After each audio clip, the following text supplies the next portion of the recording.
Hi ಎಲ್ರಿಗೂ ನಮಸ್ತೆ. ನವ್ಯದೇವಿ Prasad YouTube ಚಾನಲಿಗೆ ತಮಗೆಲ್ಲರಿಗೂ ಆತ್ಮೀಯವಾದ ಸ್ವಾಗತ ಸುಸ್ವಾಗತ.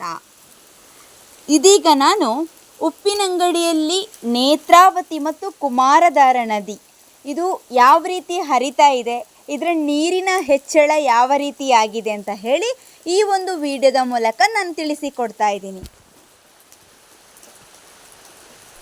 ಯಾವ ರೀತಿ ನೀರು ಕಾಣ್ತಾ ಇದೆ, ಅಲ್ಲಿ ನಿಂತವರೆಲ್ಲ ಹೇಳ್ತಾ ಇದ್ದಾರೆ ಇನ್ನೇನು ಸಂಗಮ ಆಗ್ತದೆ ಅಂತ ಹೇಳಿ. ಬನ್ನಿ ಹಾಗಿದ್ರೆ ನೀರಿನ ಹೆಚ್ಚಳ ನೋಡ್ಕೊಂಡು ಬರೋಣ.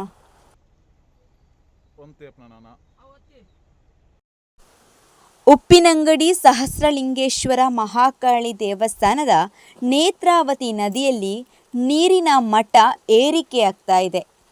ಒಂದು ಮೆಟ್ಟಿಲಿನಷ್ಟೇ ಬಾಕಿ ಇರುವಂಥದ್ದು ರಭಸದಿಂದ ನೀರು ಹರಿತಾ ಇದೆ. ನೀರಿನ ಮಟ್ಟ ಹೆಚ್ಚಳ ಆಗ್ತಾ ಇದೆ.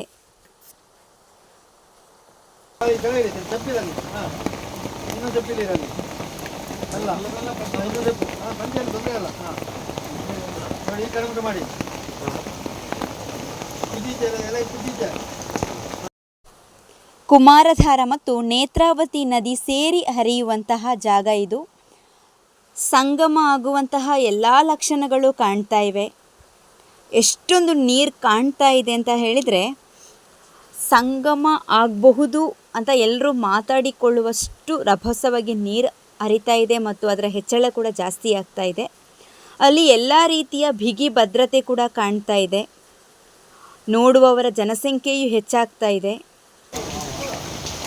ನೋಡಿ, ಬಿಗಿ ಭದ್ರತೆ ಅಂತ ಹೇಳಿದ್ರೆ ಎಲ್ಲ ರೀತಿಯ ವ್ಯವಸ್ಥೆಯನ್ನು ಕೂಡ ಮಾಡಿಕೊಂಡಿದ್ದಾರೆ.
ಎಲ್ಲಿಗೆ ಈ ವಿಡಿಯೋನ ಎಂಡ್ ಮಾಡ್ತಾ ಇದ್ದಾನೆ. ಮುಂದಿನ ವಿಡಿಯೋದಲ್ಲಿ ಮತ್ತೆ ಸಿಗೋಣ. ಅಲ್ಲಿವರೆಗೂ ಬಾಯ್ ಬಾಯ್.